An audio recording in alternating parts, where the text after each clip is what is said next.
Okay, it says that I'm live, so I'm just going to talk a little bit until I see some people start popping in. But how's everybody doing today? Happy Friday. And I'm not in my usual spot for doing my podcast recordings because I am in my car. And I am getting ready to interview somebody in Tacoma today. I have been wanting to interview him for a little while and actually get his story because he's someone that I used to work for. I used to work for him. I'm not going to even say who it is yet, but I'm really excited because, editing, the editing part of videos and getting them ready for publishing can take quite a while. So I don't want to get I'll give you guys a preview when it gets a little bit closer, but I'm just excited. But I'm in my car because um, I'm gonna be recording at 1 o'clock. So, and it takes quite a while to get down here. I hope you guys can hear me. I have a mic on. Um, if you are if you can hear me, just like put a wave or something. Okay, so I'm going to answer a few questions. One of the questions that you guys had was, what is it like interviewing guests with some of the hardest stories? Like they're very, very tough. Some of them are very dark. We're talking people who have experienced abuse and um, tragic loss of loved ones, cancer survivors, different topics. And you're right, these are very hard interviews to conduct. And I, it's kind of a weird question to answer. Not weird, but interesting, I guess, because I have to tell you, I can relate personally to a lot of these stories. I've been through a lot of what people talk about. So, for instance, I actually made a list. So, like, I've interviewed a few people that have gone through addiction. Um, um, Here, hold on just one sec. Let me just pull up my list. So, okay. So you already know, most of you that are watching. And if you don't know, then go and see the podcast recording that I did with Lori Hardy, where I tell my own story of hitting rock bottom and then quitting drinking. So, really, one of the things I can most relate to because it was so life changing for me was recovery from alcohol. But addiction and recovery in general is something I can relate to because I have several people in my family that are in recovery. And, talking about the process of recovery, if relapse is was in the picture for some of them. I, okay, I would say yes, relapse. But if you listen to my story, um, for me, relapse just means I never quit in the first place. If I quit and then started drinking again, that's not a relapse. That was just me never quitting. I just took a break and then kept going. So, yeah. Anyway, when you quit for good. And that's what I learned, and that's what keeps me sober. But there's some other things. So I interviewed another guy, and his recording's going to be coming up in the next few weeks about his experience in jail. I can relate to that because I was in jail for a DUI, and I never did prison time. So jail and prison are different, and so I don't know what it's like to spend years in prison, but there are similarities between the two of how an inmate is treated by the prison guards and jail staff. So, and then just other experiences of feeling hopeless in a place like that, and why am I here? That kind of thing. Anyway, I can also relate to some of the religious trauma and deconstruction stories that are being told. I'm kind of always in a state of I think I always have been in a state of curiosity and wondering and questioning. And so my permanent stance on religion is I don't know. I think if you follow me on Facebook, you probably see how I have really been challenging a lot of the way that I grew up in, because I grew up in a Baptist family. We were Presbyterian for a little while, but mostly I would consider us Baptist the way I grew up. And I have really been challenging a lot of the people that I grew up with, and in that culture of why why are we treating people this way, and why are we taking a stance on certain things when that's not really what I grew up learning. So anyway, we can get into that topic on another day. Because another thing that I can really relate to in some of the stories that, the guests that come on Intrepid Storytelling is, just about being married multiple times. I've been married and divorced 3 times. Each one of those has its own kind of sad story. Um, and what resulted in that, and just the fact that I just really wanted to be a mom each time, and that was really my main goal, but I was not picking the right people. So um, finding your worth after an abusive relationship, I experienced multiple of those. And each time learning about what is my worth. Am I worthy? Why does this keep happening to me if I'm worthy? And then realizing my worth doesn't come from relationships. It doesn't come from a man. It doesn't come from a woman either. It doesn't come from anybody but myself. So that is something that I've really dug deep and figured out.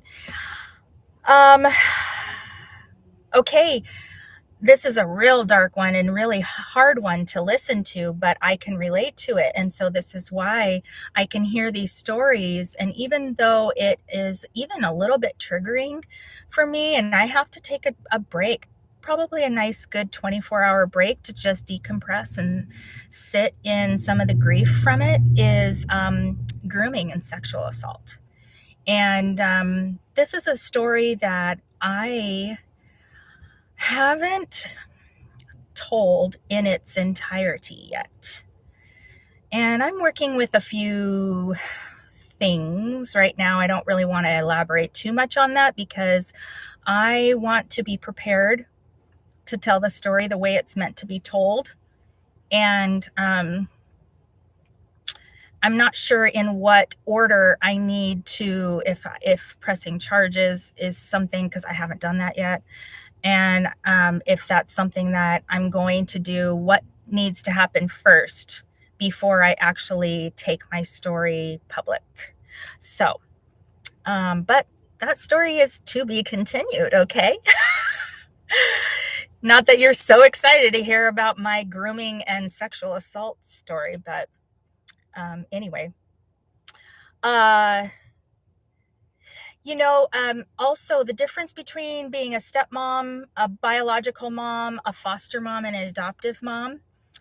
Some stories I am going to be getting ready to talk to a few other single moms by choice to see what was it that they that made them decide that they wanted to be a single mom by choice. Single mom by choice is a little bit different than your basic single mom, because a lot of single moms, and I've made this mistake where I call myself a single mom, but I did not have the experience of someone leaving me with all the responsibility, thinking I was going to have their help. I went into this state of motherhood fully aware that I would be the single income earner, the single parent, making all of the decisions, carrying all the burden and all the load. And there are benefits to that too, because I don't have to fight someone for custody. I don't have to fight someone when their parenting style is different than mine. I don't have to fight someone for anything. Like, no one is out there manipulating me, manipulating my kids, bad mouthing me behind my back. Nobody's doing that. So there are benefits to that. So, which is actually one of the reasons why I chose it this way. And I look at some of the situations that other single moms are in, and actually single dads too. And it's just like, oh, thank God I did it this way, because I've completely avoided some of that toxic stuff. And I'm not exposing any of that to my kids. So, are there, things that I wish I could give my kids, like two-parent home, and the example of what a good relationship looks like? Absolutely. I wish I could. And I got married 3 times hoping that that's what would have happened. But, divorce is so common right now. And, when parents break up, no matter what age the kids are at the time, it is a significant trauma in their life. And now that I did it this way, I I chose it on purpose so that they would never go through that. When I was a stepmom, my stepson Trey, Big Trey, we call him Big Trey. Big Trey, came from a broken home. His parents never even married really, but then after his dad and I got married, and then after we divorced, he lost another mom. Like, I was a stepmom. I never tried to replace his mom, of course, never. But I was another mom in his life. And he, you know, when that goes away, and especially the way that it did for us, and I have no rights to see him after that, I literally don't have custody rights. So, like, that's a significant person who he loved me and I loved him, and now that's gone. Almost like I died in his eyes, right? So anyway, that's a whole nother story. And I wonder if I could actually interview him one day. I bet you he would say yes. That would be so cool. Wow, I would love to know what life has been like for him. He's getting ready to get married right now. That's how old he is now. I can't believe it, Big Trey. I just love him so much. Anyway, yeah, we actually reconnected when he was in high school, and oh, that story is just absolutely unbelievable, and I'll tell it on another day. But here's another story that I can relate to, or another sort of scenario and topic that people talk about. Well, let's see.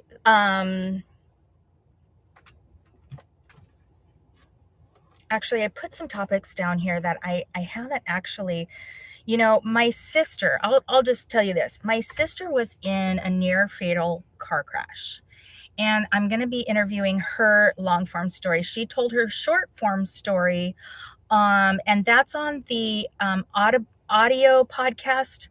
I think it's about 8 minutes long, and her story you can listen to. It's not on YouTube, because I want to put her long form story on YouTube. The short one is actually on Apple, Spotify, iHeartRadio, and Amazon Music. You can listen to 8-minute story of recovering from her car accident because she was in a coma. You know, she should be dead.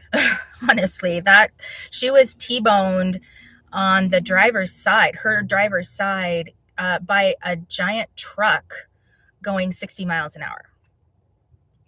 So she had to be airlifted from the scene of the accident to the hospital. And actually, the flight nurse that saved her life from the helicopter, he was a nurse, and he was, you know, there were two nurses on that helicopter besides the pilot. And I actually interviewed him. His interview is coming up in the next couple of weeks. So stay tuned for that. But oh man, I can really relate to car accident stories, being just being on the other side of just being almost like a caretaker. I mean, I don't want to say I took care of my sister, but because it was a team effort. My mom she had to have her jaw wired shut because she had just been completely crunched. A whole half of her side of her body was just so. Anyway, my mom would blend up her food and I'd bring it to her with a straw. So it was around Thanksgiving, and so she was she had to eat her Thanksgiving dinner from a cup and a straw. She was like, turkey and gravy. So we can joke about it now. It's a little dark humor, but wow, oh my gosh. Every time I hear the sound of the helicopter propellers, is that the right word? I don't know, propellers. Anyway, every time I hear a helicopter, I instantly go back to just imagining her being on a helicopter and flying to the hospital. Because I remember when I flew down from Seattle to California, they lived in Palm Springs at the time, and I pulled into the hospital there, and I got out of my car after parking, and I could hear helicopters landing on it. Now, I knew my sister wasn't in there because she was already in the ICU, but just the sound of that helicopter, I couldn't stop crying. And then for like days and days, I could not stop crying. And then that Christmas, after she had already gotten out, and she's got her jaw wired shut, but we would make Christmas cookies and take them to the hospital and to all of the different doctors and nurses that helped save my sister's life. We baked them Christmas cookies every year, and hand delivered them so that we could give them hugs and stuff. Anyway, we went back that Christmas to take Christmas cookies, and I walked into the ER and ICU unit. I couldn't. I was like, I couldn't even be there. I broke down and cried. I'm not even the one that got in the car accident. But I just had like the absolute worst flashbacks. Sorry, I don't want to cry. So when people talk about going through some of this stuff, I feel it, like really feel it. And then I definitely can empathize, which makes it so much easier, and I hope it feels safe for people to share their stories, because they know that they're in a safe place where their story means a lot to me. Like, I'm sorry, I keep hitting my microphone, but their story is important to me, if that makes sense. Yeah. Anyway,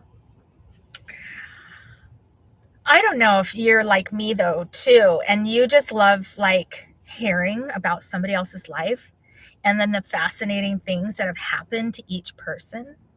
You know, some things you can relate to, some things you're just like, wow, I never would have thought, or wow, I've never heard of that before. Oh my gosh. Like, I interviewed Erin the other day, Erin Lomanjek. She was a dolphin trainer, which was her dream job. This is so funny to me, being a dolphin trainer. I had no idea that that's what she did. And she really wanted that job. It was her dream job growing up, and she went after it and she got it, which is so cool.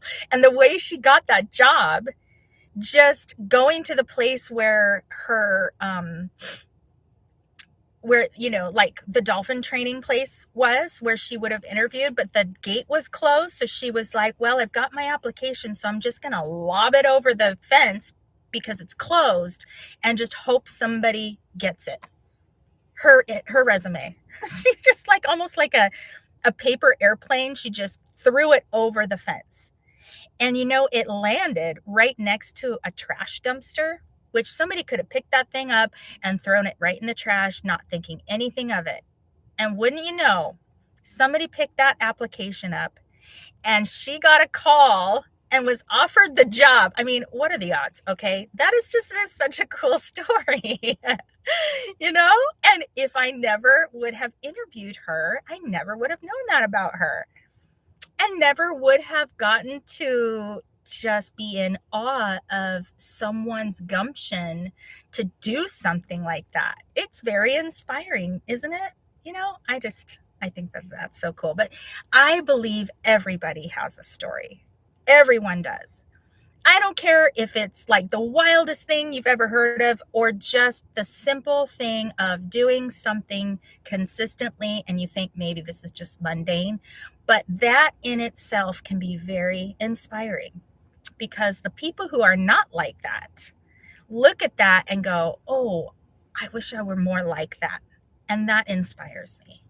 So, like I said, everybody has a story. Now, I would like to take the last 7 minutes of our time here on live and talk about my favorite podcast, because that was another question that somebody had. What are your favorite podcasts? What do you listen to? Okay.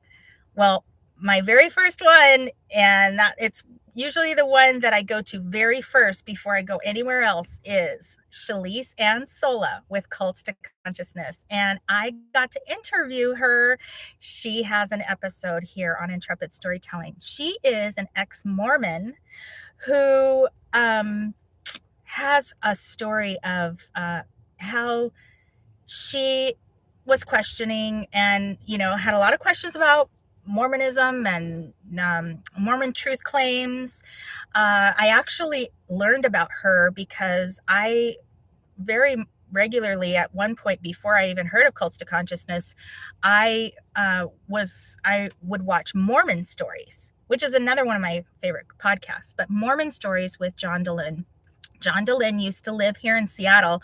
I think he lived in like Redmond when he was working for Microsoft. He lives in Salt Lake City now or somewhere close by in Utah. But he has his own channel called Mormon Stories. And it's, it started as a support group for people questioning the Mormon faith. I've learned a lot. I've learned a lot watching him. But I don't know, maybe in the YouTube algorithm, all of a sudden I get this Cults to Consciousness, and Shalise Ann Sola. And oh man, her jet black hair is so beautiful. She has such a beautiful way of interviewing her guests. And she interviews people coming out of cults. So, her own story.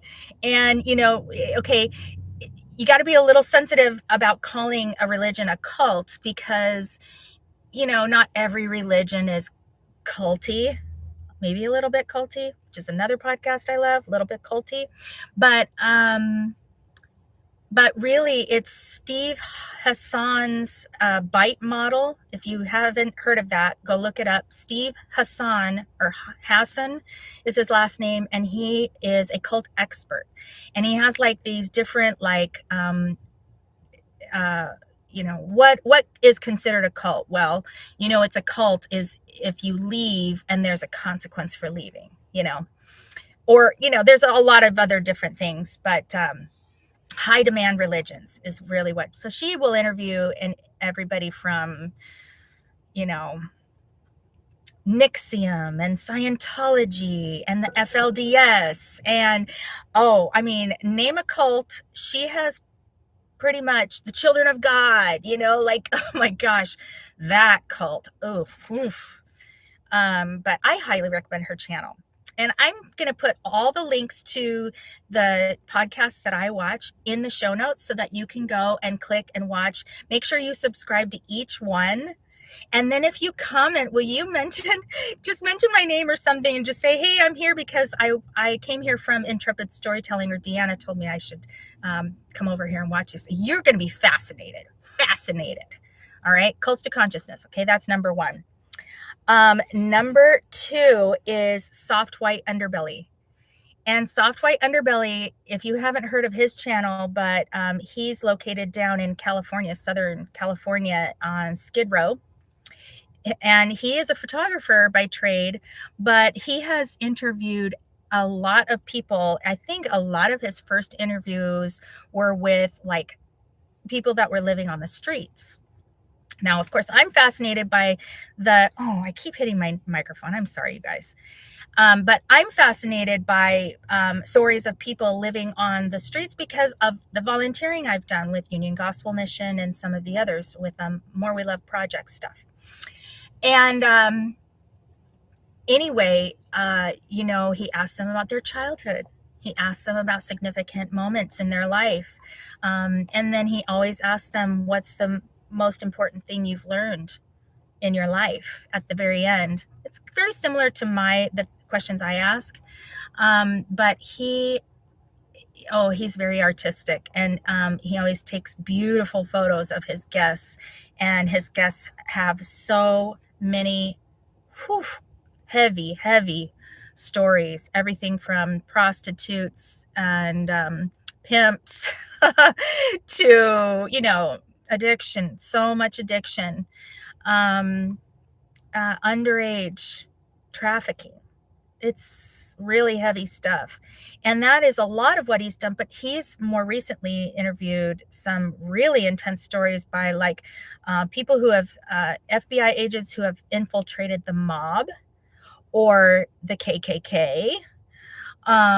Recently, one guy was he was in the military. We got out. He started working for the cartel. Whew, that was a crazy story. But anyway, I highly recommend Soft White Underbelly. And maybe one day when I'm ready to tell that story that I told you about, maybe I'll tell it on that channel if he'll have me. Okay, another podcast that I really love is We're All Insane. We're All Insane is very similar also to mine. She does all of her interviews, though, in person, and all of mine are online. But she just sits and listens. And the person sitting across from her, will tell their story, their life story. And I love the way she is so glued into their story. She really is. You can tell that their stories mean something to her. And I really love that about her guests and the way that she also interviews. So I love hers. Again, and there's no specific topic or niche that she really adheres to. It's just tell me your story.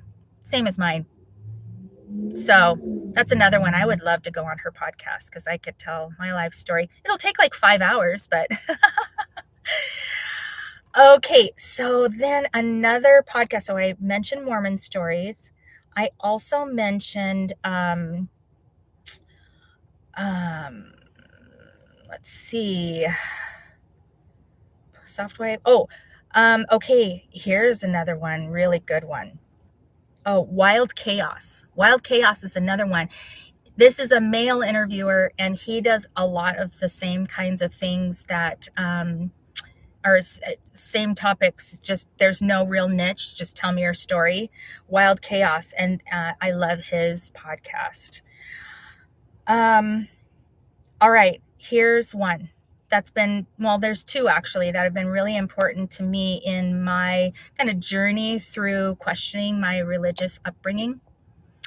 And so Preacher Boy's podcast, Eric Skwarczynski, and he talks about some of the abuses in the independent fundamental Baptist movement. And so a lot of his guests, there was one episode that really made a huge impact on me called Rethinking Hell. And if you have a chance to watch that episode on his channel, oh, make sure that you say, I'm here from Intrepid Storytelling. But that particular episode had just like, wow. Like it was one of those like notches that goes, okay, wait, is this really what I believe? Because now nothing makes sense. So anyway, Preacher Boys podcast. And then the other one, which I think was through the algorithm put in my playlist just from being on Preacher Boys, was Myth Vision.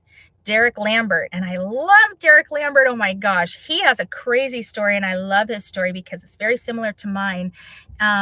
But his Myth Vision is also, he grew up Pentecostal and like Calvinist, Pentecostal, Christian, and a lot of like very charismatic Christian stuff and he was very serious, like he was even preaching on Sundays.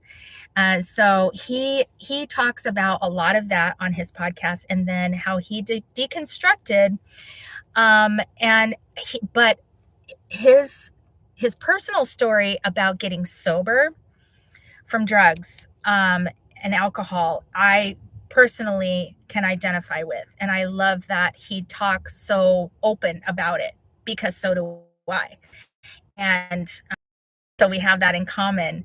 And I'm going to be getting ready to interview him too. So I'm very excited about that. But Derek Lambert, what I love about his channel is he has some really cool Bible scholars on his channel that talk about how the Bible was written, when it was written, what language was it originally, what were some of those scripts, oh my gosh, I'm not saying it, scrolls written in, and a lot of questions that you might have in the back of your head are answered on his channel. So I love that he has all the people on there that have done the work, that are teaching the classes at all the colleges. And, I didn't go to college, so I never had the opportunity to take a course like that, but I can take courses from the people he has on his channel, which has been really cool. Okay. I'm trying to think. Oh, okay. And then I'm like really into, true crime. And so some of the other podcasts I listen to are like Annie Elise, the 10 to Life, and the Serialistly. Annie Elise, I love her channel, and hers is another one when I'm just like, okay, I just need something different. I'm just going to go over to Annie Elise and watch like one or two of her stuff. But I watch a lot of stuff on YouTube. So it's almost like I don't even watch TV anymore. I hardly watch TV because I'm doing everything on YouTube. But I've gone like almost 5 minutes over my 30-minute live. So I'm going to end it here, but I am so excited that I'm figuring out how to do this live thing. And today I'm in my car. Hopefully next week I'll be back at home where I do most of my recordings.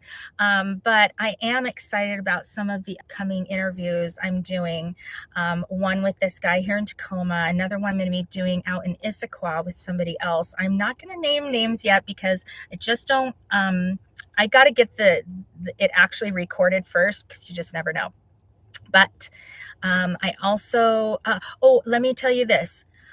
If you have a story that you want to tell, please email me at intrepidstorytelling@gmail.com. Okay? Your story means everything to me. I don't care what the story is. I want to hear it. So email me if you're interested in telling your story. We can do it on Zoom, and it's so easy. So easy. You don't have to get in your car and drive anywhere. You can just do it from your house or wherever you feel comfortable. Okay? But another kind of not topics, but kind of experiences that I'd really like to hear about are some of the people who have been in combat, military combat. I'd like to interview some stories about that. It's something I don't know very much about, but I know people who have been through it. And so I'm going to be reaching out to some of my friends who have been deployed and in combat. And if you know anybody, send them my way. And then, if you are elderly, how do I say that? Like 75, 70s, 70s, 80s for sure. But if you're in that demographic, you have a whole life story that I'm sure so many of us, and I'm going to be 50 this year, I would be fascinated to hear. But imagine all the teens, 20s, 30s, 30-year-olds who could really learn a lesson or two from you. So if you know somebody or you yourself are watching and you're interested in telling your story, please email me, intrepidstorytelling@gmail.com. And then, yeah, I think we'll just end it there because I'll tell you, maybe in a future live what else I'll be looking for, other guests. Okay. So thanks for joining me, everybody. I just really appreciate you being here and have a great weekend. Okay. Signing off.